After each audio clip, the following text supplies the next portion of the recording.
You were born with individual strengths and a unique purpose. Don't let fears, false beliefs, or life's happenings diminish your influence. It's time to live and lead for impact. Host Kirsten Ross, expert of transformation, will help you defeat the drama and overcome the trauma that can stop you in your tracks. You'll gain focus, find confidence, and take bold action. Unleash passionate, purposeful you. Let's go. Welcome to the Live and Lead for Impact podcast. I'm Kirsten Ross, your host, and this is episode number 143. I'm really excited to have a special guest today. Her name is Kathryn Goldman. Kate is the CEO and founder of Cybermaniacs, an innovative new cyber awareness company. With over 20 years in the IT trenches, Kate brings a unique perspective from all sides of the IT/business/vendor equation. She has worked as the director of a successful IT leadership consultancy, run global BRM for a major civil engineering firm, did a stint with Gartner, and worked in a variety of trailblazing technology companies in the early 2000s.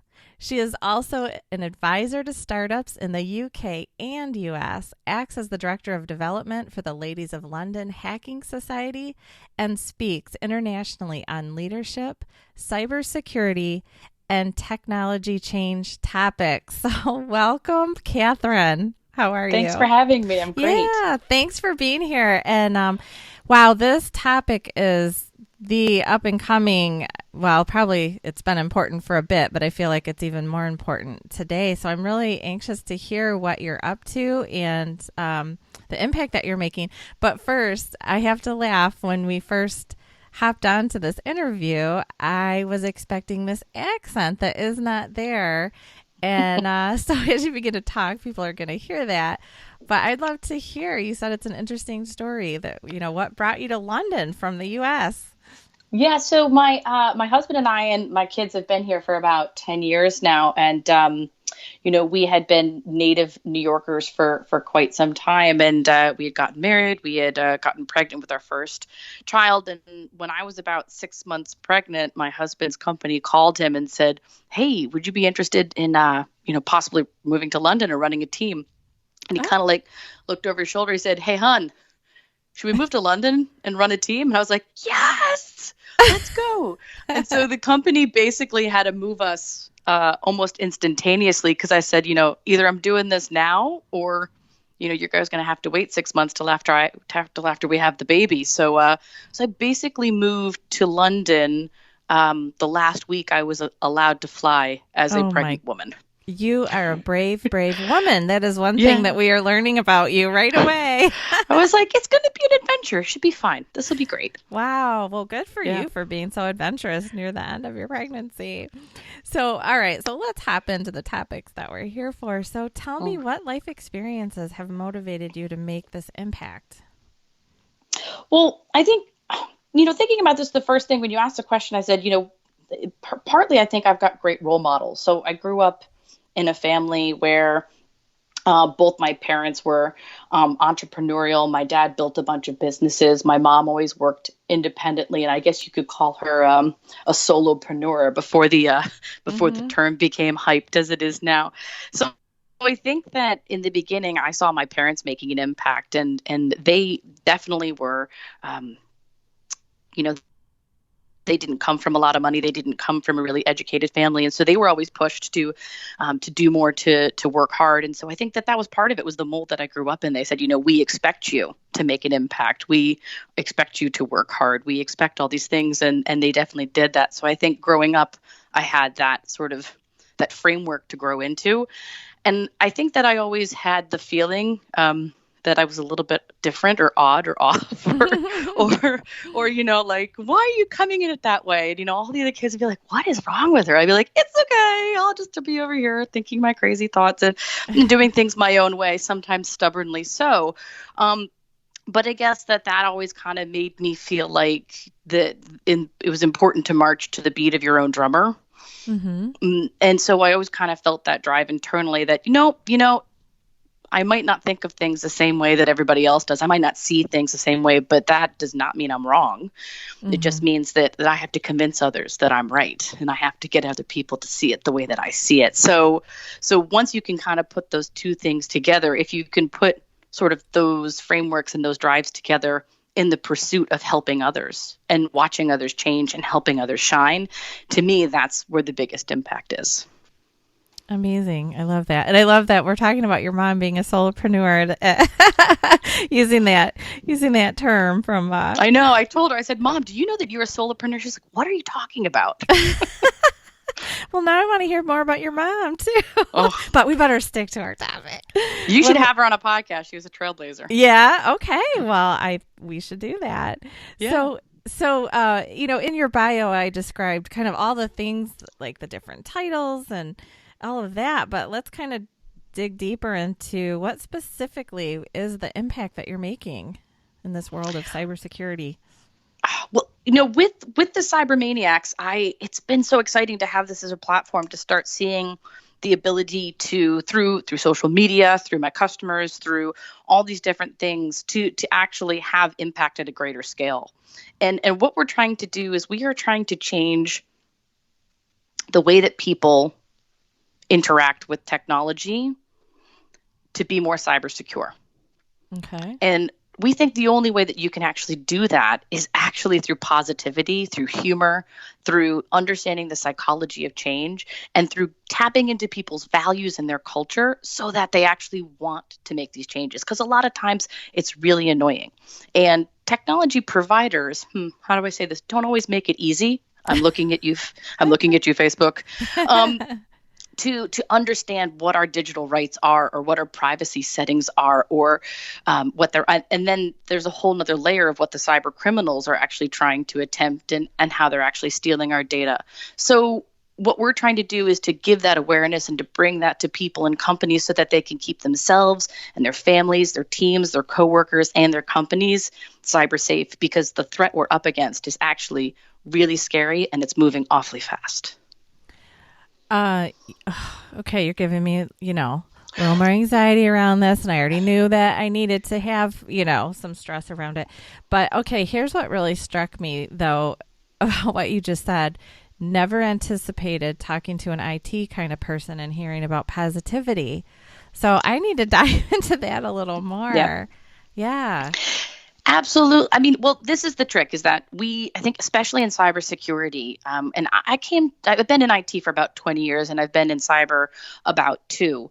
And it's true that the IT sometimes, if you're especially at a large company, is seen as the department of no, mm-hmm. or the department to fill out that form. Mm-hmm.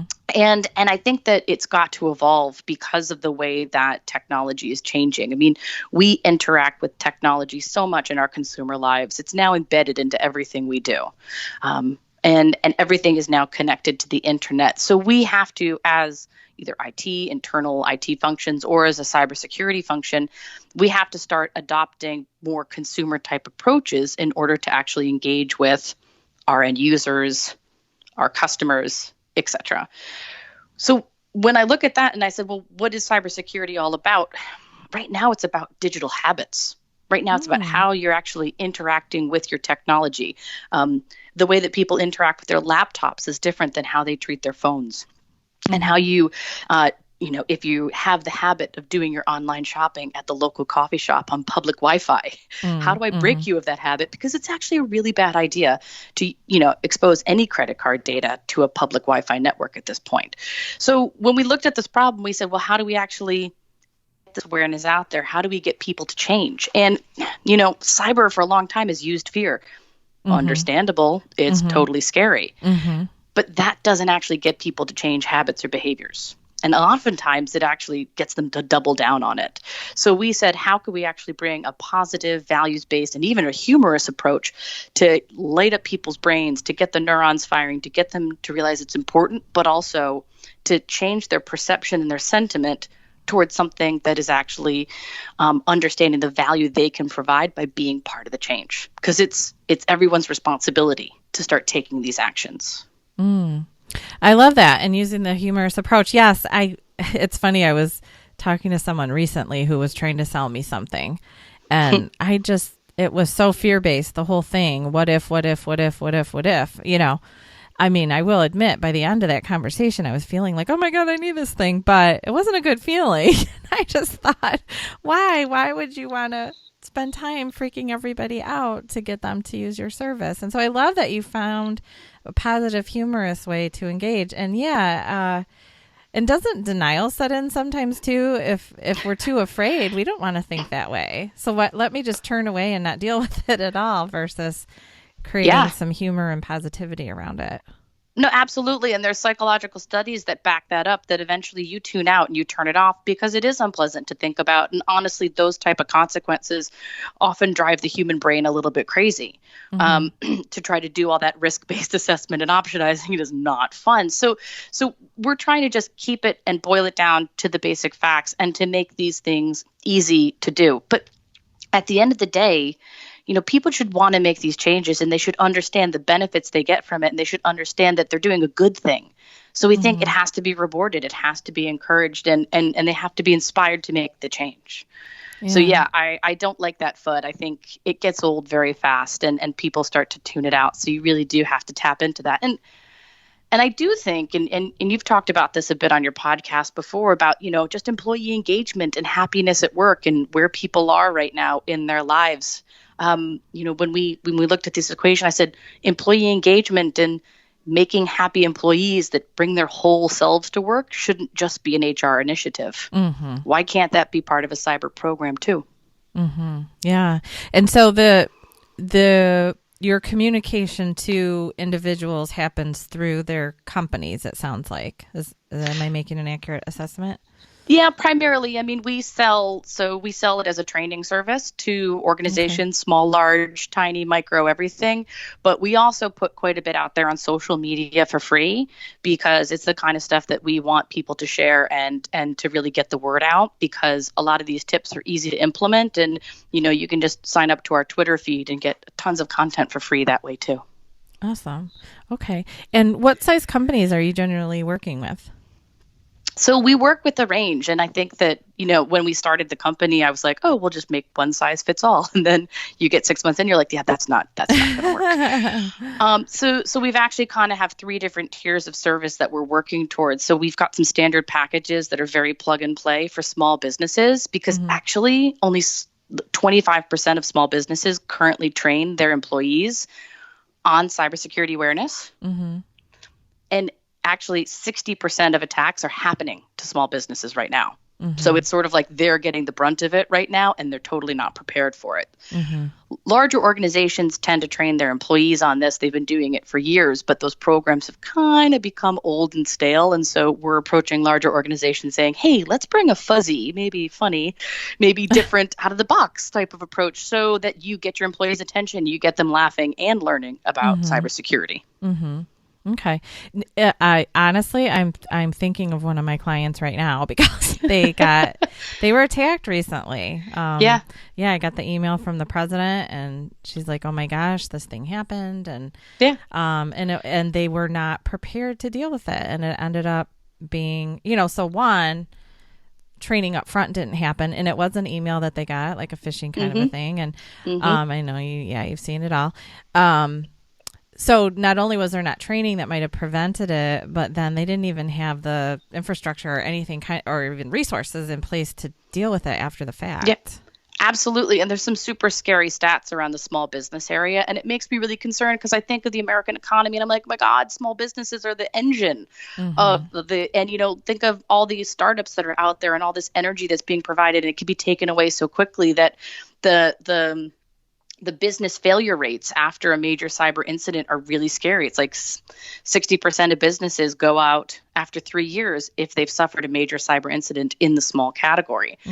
So you look at some of these stats and you're right, they're under-resourced. They don't have the IT staff. They don't know how to respond once they've been attacked. So it's like a fire drill and everyone's running around like chickens with their heads cut off. And that kind of planning and preparation, it takes time, it takes process, it takes methodology. It's a totally new competency area for most small businesses. But what we're trying to educate people on, And we're not the only ones. I mean, big banks are doing this now. Cyber insurance companies are addressing the small to mid-sized market now, saying, hey, guys, this needs to be part of your core competency as a business.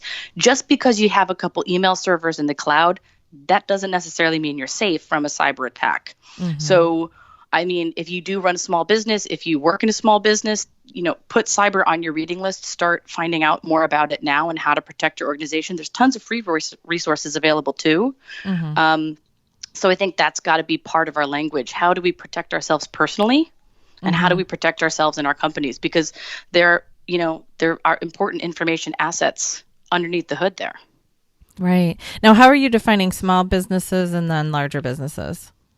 I'm technically going to saying that the micro to small is anything under, 100 million in revenue and under about 100 employees, and then mid-size goes anywhere from 100 to 1,000 employees. And then enterprise, I usually classify as 1,000 and up. But it depends, because there are some interesting tipping points in terms of where we see IT maturity, or where we see cybersecurity as a internal capability starting to be developed.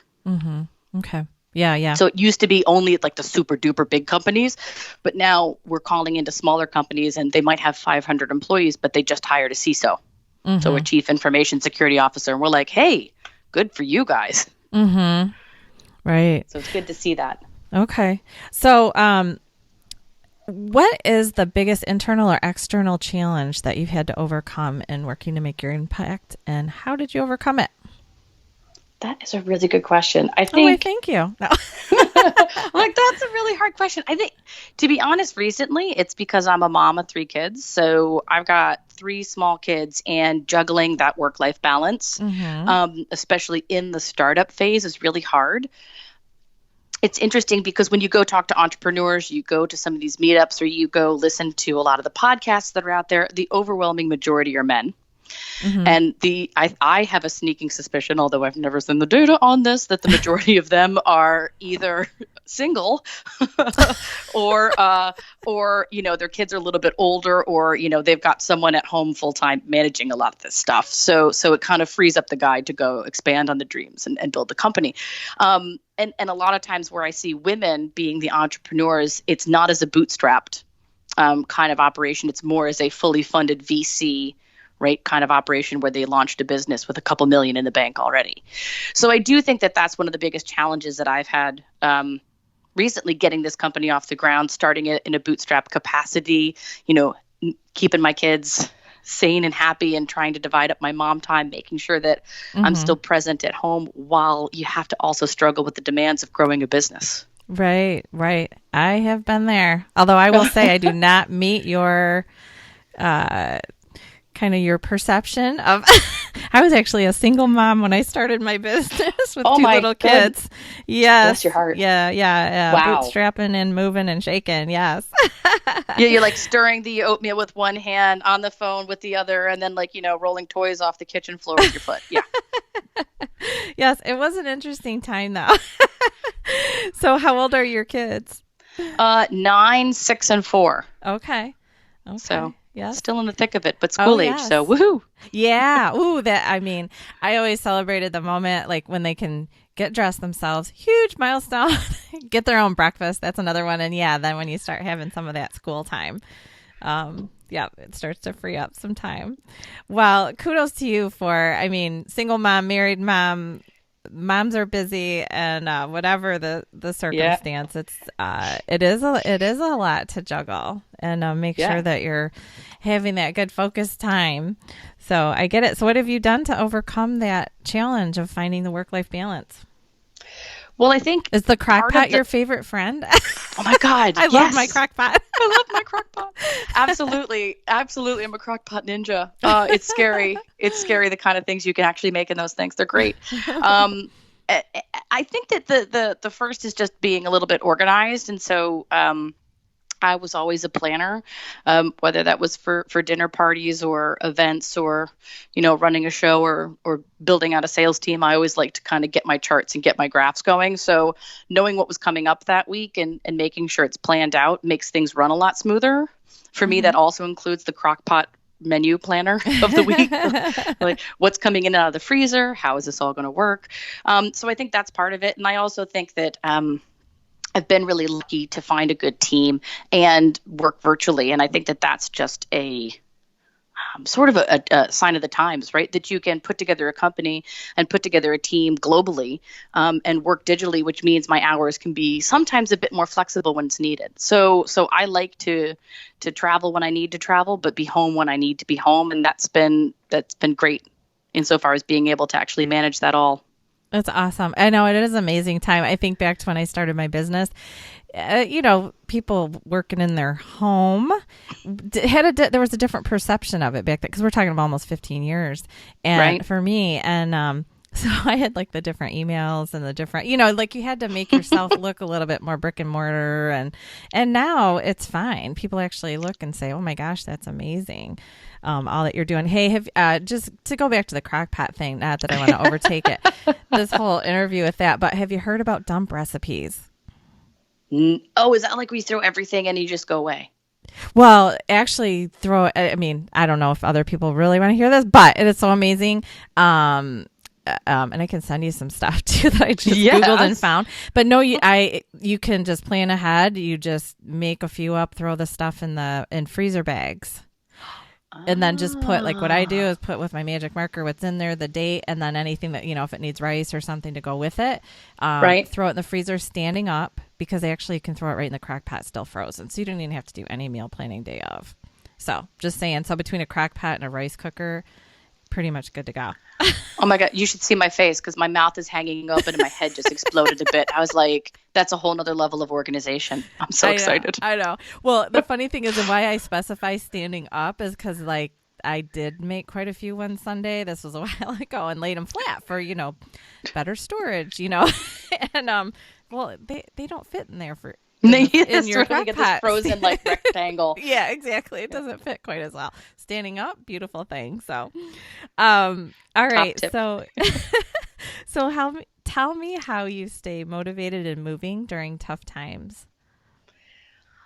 So, I guess first is that having been through a couple tough times, I would say everyone has, right? Got those moments in my life. The more that I think the more that you've endured, the more resilient you can become if you start to kind of put that as your path. Mm-hmm. So I think that early on with a lot of life challenges, I always was like, okay, it's going to make me stronger. It's going to make me better. I can bounce back from this. I can bounce back from this. So building up that well of good stuff, right? That story that says, that you can do it. You've done it before. You've come back from worse. You can stay on top of it. That it's going to get better from here. And I try to think of different options of ways that it actually could work out.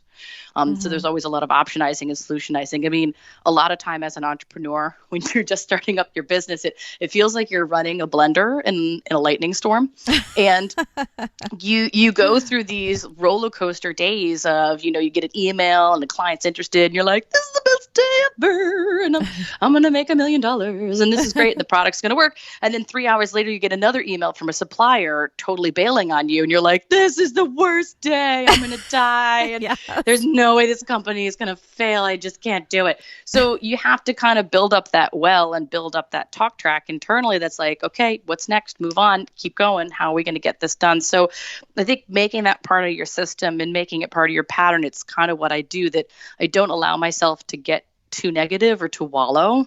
I just kind of have to keep moving forwards, because with building any business or in any life journey, there's going to be tough times, setbacks, suffering, challenges, your family, your friends, right? Yeah. And so I think that it's just about being able to know that your story is not today. Your story is this whole trajectory. And as long as you keep aiming high and as long as you keep pushing up that hill, right, you'll turn around, you'll look back, you're like, wow, I just totally accomplished that just because I didn't give up on my goal. I rock. I did it. And I did it before, and now this is going to give me more momentum to do it again. I was, as you were talking about that up and down, oh my gosh, like anyone who's out there making an impact is going to totally relate to that. But I had this vision of not only a roller coaster, but like you're throwing on different hats.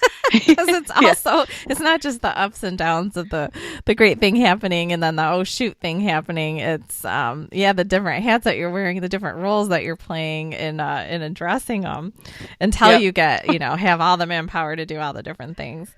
So, and it seems like just when you finally get to a sweet spot, I found where you're like, here are the 17 hats I'm wearing and I'm almost doing it today. This is amazing.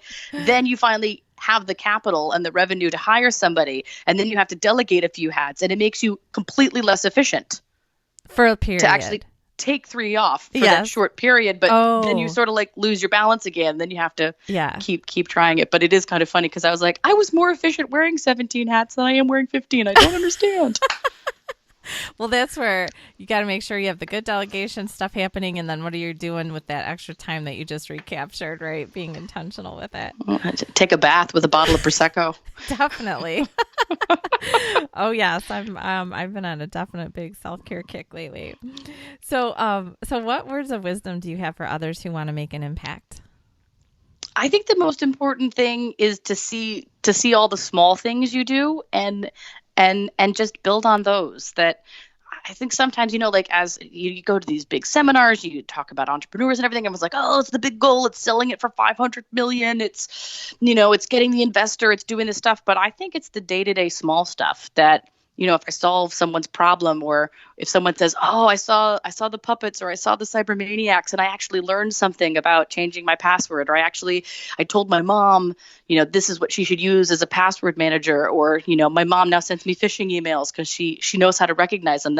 That's what I build on. I build on the small things. I'm like, God, if I could make one person more cyber secure and I get them to laugh a little bit along the way, then that's a really good day. So it's just celebrate the small things and build every day. I love that. Well, and that, we live in such an instant gratification world. And if you're only focused on that big, huge goal at the end that will happen at some point, but you don't know how long it's going to take. Yeah, you got to find some ways to celebrate on the way there. And there's plenty if you look and you focus there. Absolutely. I think if you want to see the good, you'll see it. Yes. Amazing. I actually just taught a Zoom up this morning about all of that. Fix your focus. Really? Yes. Fix your focus, even in cybersecurity, the most scary topic on the planet. Yes. Well, I have loved chatting with you today. I'm not going to lie. Way more personality than I anticipated. Which speaks volumes and will lead to your absolute success because... Oh, thank you. Yeah. Oh my gosh, you're a technology person with a great personality. What a great combination. And I love that focus that you have on bringing some of the fun and humor to getting people to do what they need to do. So people who want to get in contact with you, I know I've got your web address, which is the cybermaniacs.com. And just for everyone listening, I'm going to have that link at the show notes for today's episode. So go to defeatthedrama.com, click on the podcast tab, and then go to episode 143 for that. But how else can they connect with you? You mentioned a Twitter page. Yeah, we have. So we're Instagram, Twitter, Facebook at the Cybermaniacs. Okay. They can find me. My Twitter handle is RocketKBG. And I would also suggest any women out there who are interested in getting into cybersecurity or considering it as a career, it's not as technical or scary as you think. And it is kind of highly lucrative right now, to also check out the Ladies Hacking Society. So right now we have a London chapter, but we're expanding to the US this year. So that's LLHS.com. LLHS.com. Awesome. Great. Well, thank you again so much for joining me today. You've been very fun to chat with, and I look forward to seeing where you go from here. Big Thanks. stuff. I look forward to those crockpot recipes. Yes, I will send them. Absolutely. Fantastic. All right. Thanks. And everyone, again, head over to defeatthedrama.com, click on the podcast tab, and find your links to get in touch with Kate. All right. Thanks, everyone. Have an amazing day and get out in the world and make your own impact.